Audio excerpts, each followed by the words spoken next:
At the moment, Ukraine, we understand, is preparing a counter-offensive against the Russians. So it could theoretically, if Russia's position is weakening on the battlefield, serve Russians' interests to agree to some sort of ceasefire. China's President Xi Jinping travels to Moscow tomorrow for talks with Vladimir Putin. The Kremlin says that they'll discuss a comprehensive partnership and strategic cooperation.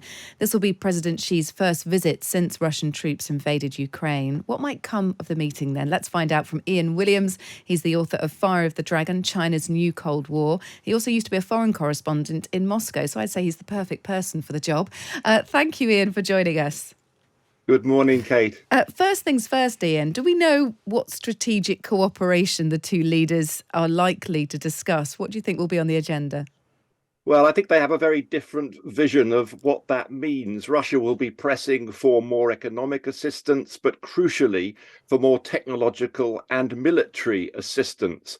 China will present it very much as a peacekeeping mission, going there in order to talk to Russia about their broader interests, and we will be told about trying to end the conflict. And Xi has said that once he's been to Moscow, he will talk virtually to President Zelensky.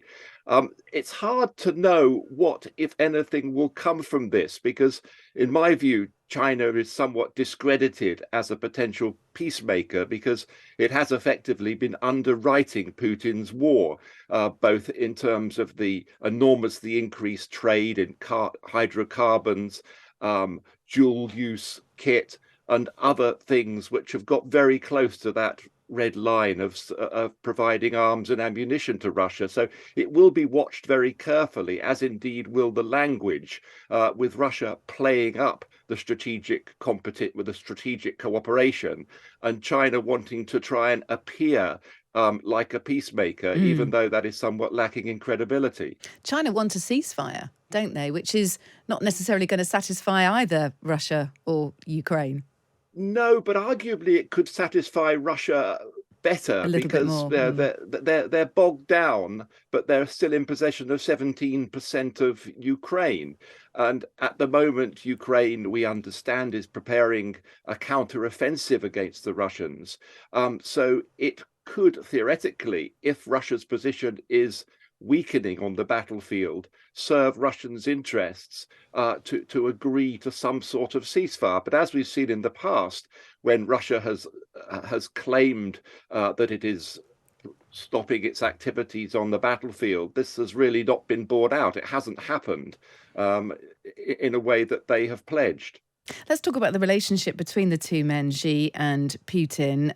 How long have they been allies, and how much common ground do they share?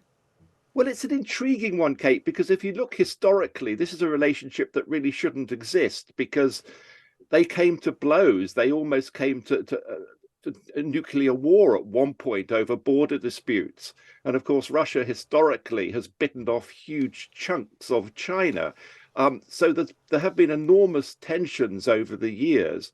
I think it's better to look at it as a marriage of convenience in many respects, although that makes it no less dangerous for it. They've been engaged in large-scale military exercises together. Their economic relations have been tightening. And I think Xi Jinping and Vladimir Putin have a very similar vision of the world. They both wallow in grievance and victimhood, and they both have a dream of reasserting their national greatness.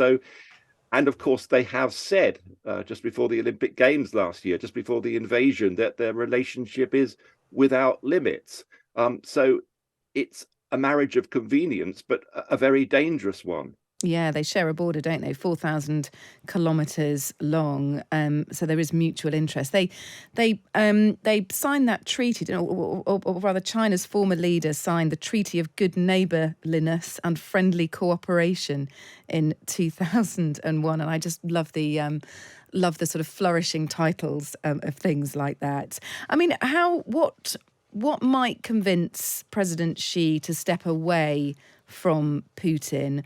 Or is that unlikely to happen? Is she prepared to continue to be an outlier to the West and to continue to align with Putin to that point?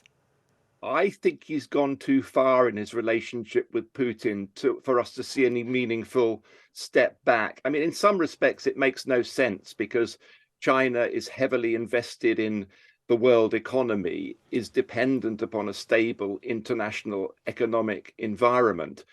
And if China was seen to be openly assisting Russia in terms of arms and ammunition and sanctions busting, that could lead to sanctions against Chinese companies and then counter sanctions. So the possibility of upsetting the world economy are enormous, an economy in which China has quite a considerable interest. Mm. So you could argue that it's in China's national interest to see an end to this conflict. But then again, dictators don't always think in rational ways. And you could argue that it absolutely suits Xi at the moment to see America and its Western allies distracted by Ukraine because it draws attention away from the Indo-Pacific, away from Taiwan, and away from China's increasing assertiveness in that part of the world.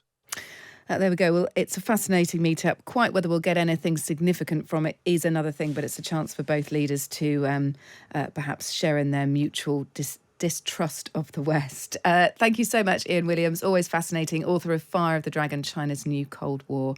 Also a foreign correspondent in Moscow. Thanks for speaking to us, Ian. Take care.